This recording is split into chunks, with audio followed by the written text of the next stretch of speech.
My beloved brothers and sisters, the first thing we remind each other about is developing a better relationship with Allah, the correct relationship with Allah, worshipping Allah alone, making sure that we don't associate partners with Him, making sure that we follow the footsteps of the Prophet Muhammad, peace be upon him, and making sure that we do better as the days pass and we don't take steps back.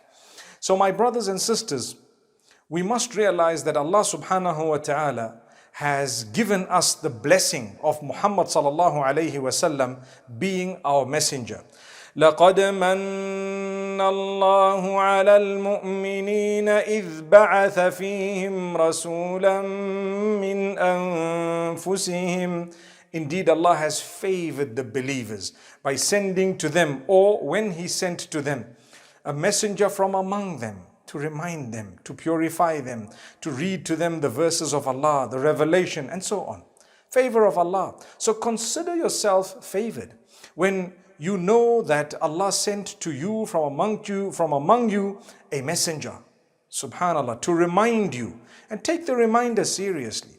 No matter what happens, that reminder is valid right up to the end of time. And we will need it in order to enter paradise. May Allah subhanahu wa ta'ala grant us forgiveness.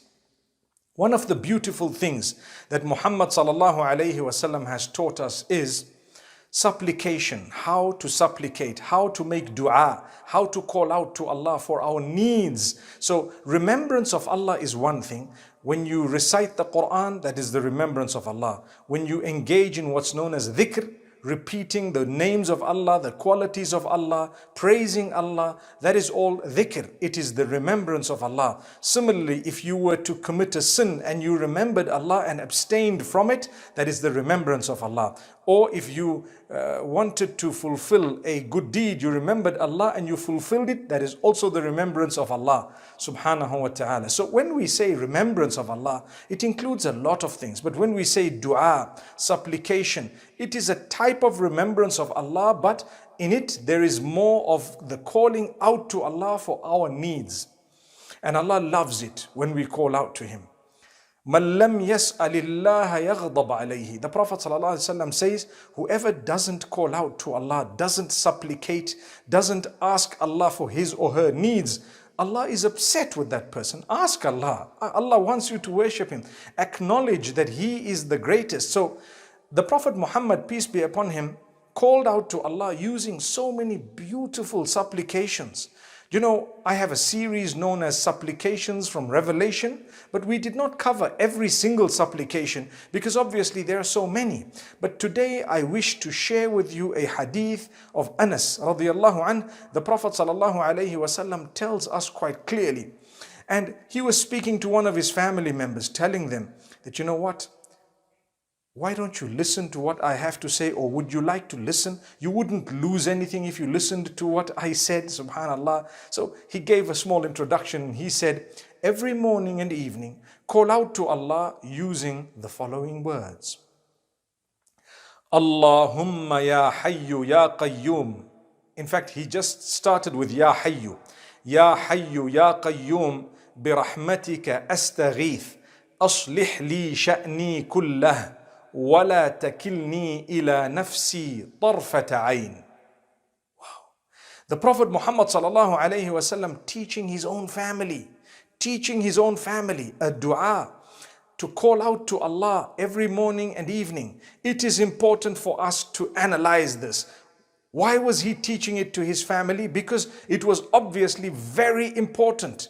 The messenger, the greatest of creatures, the most blessed, the most loved by Allah subhanahu wa ta'ala, teaching his family to say something every morning and evening. Ya Hayyu, Ya Qayyumu. So that is calling out to Allah. Oh, you who is ever living, alert, you know what's going on. The minute you say, oh, you who is all alive, Al-Hayy, the one who is alive, yes, but He is alive for you as well, in the sense that He will take care of every one of your needs. You're calling Allah with a beautiful name of His, Ya Hayyu, O you who is ever living. And this name has very deep meaning in it. And then we say, Ya Qayyum. Qayyum is the one who is present for you, at your service, for your protection at all times and in all places. Al-Qayyum, the all alert, all powerful, all able, all in one. Ya Hayyu, Ya Qayyum.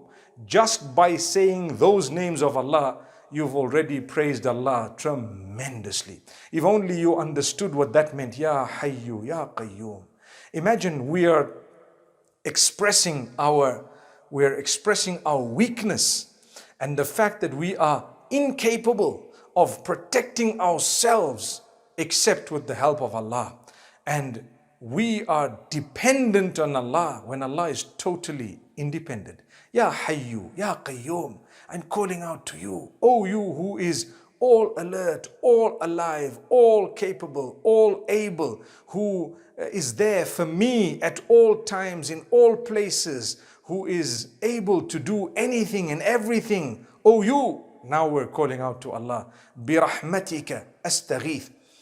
It is your mercy that I desperately seek. Istighatha.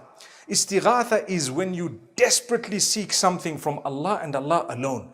Istighatha is not allowed except from Allah. I cannot seek istighatha. I cannot do istighatha. I cannot seek that desperate help except from Allah subhanahu wa ta'ala. So I've got to say, birahmatika astaghith. Allah, it is your mercy that I desperately seek.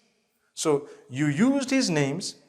You then said, it is your mercy that I desperately seek. So I'm in desperate need right now. For what? For your mercy.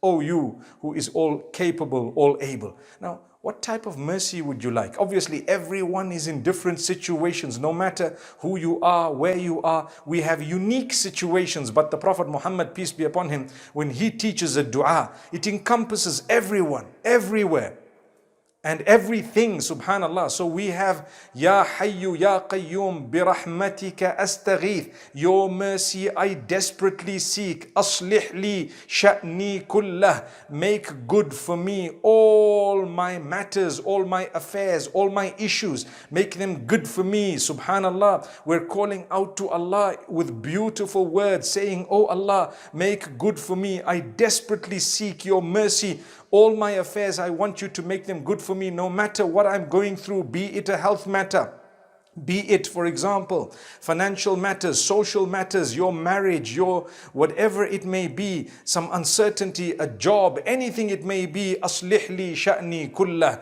Your deen, your dunya, your akhirah, your religion, your world, your worldly living, as well as your hereafter. Aslih li sha'ni kullah. Make good for me all my affairs, all my matters, all my things, everything. Be there for me, O Allah. Ya Hayyu Ya Qayyum birahmatika astaghith. Aslih li sha'ni kullah. Wala takilni ila nafsi tarfata ayn. And don't leave me alone even for the blink of an eye. Don't leave me to attend to myself. Don't leave me to myself alone, that you're not with me even for a moment. I need your mercy at all times, for every moment, while I'm awake, while I'm asleep, while I'm here, while I'm there. When I remember you, when I am oblivious of you, may Allah never make us oblivious of him. May Allah protect us at all times. So we're saying, وَلَا تَكِلْنِي إِلَى نَفْسِي طَرْفَةَ عَيْنٍ. Don't leave me to myself even for the moment that it takes to blink an eye. May Allah subhanahu wa ta'ala be there for us at all times. May He help us. May He grant us. May He guide us. May He open our doors. May He truly be serving His mercy upon us and showering His blessings upon us at all times. He is Al-Hayy, Al-Qayyum. My brothers and sisters, did you know that it's very important to try and learn the supplications that were made or taught by the Prophet Muhammad, peace be upon him, as well as those that are in the Quran. May Allah subhanahu wa ta'ala grant us an understanding. Allah has many names and qualities.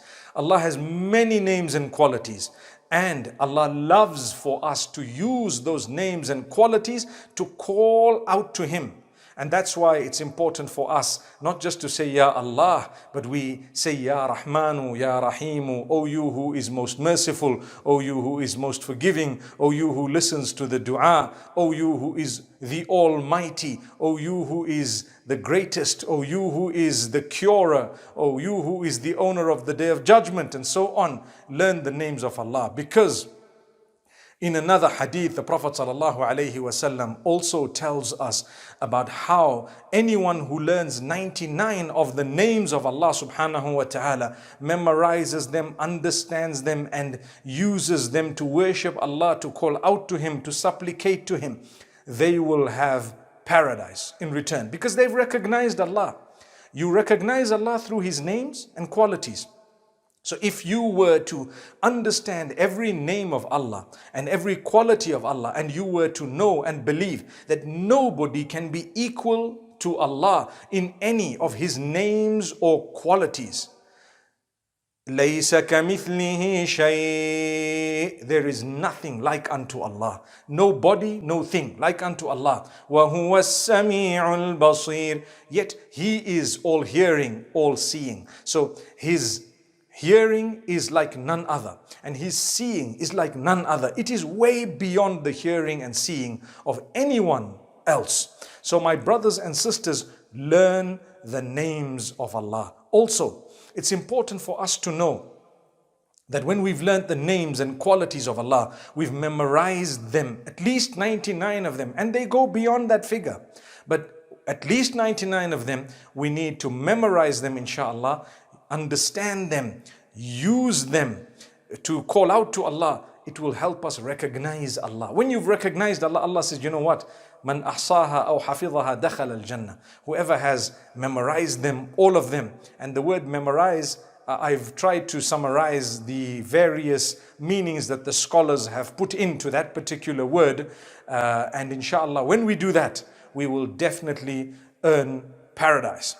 And then there is a name that we don't know. We don't know exactly which name it is, but one of the names of Allah, if you were to call out to Him using that particular name, it's called Ismullah al-A'zam, the greatest name of Allah. If you were to use that name to call out to Allah, He would give you exactly what you want, when you want, how you want it. That's in the hadith of the Prophet ﷺ. But the question is, what is that name? I don't know, you don't know. Perhaps there are some opinions.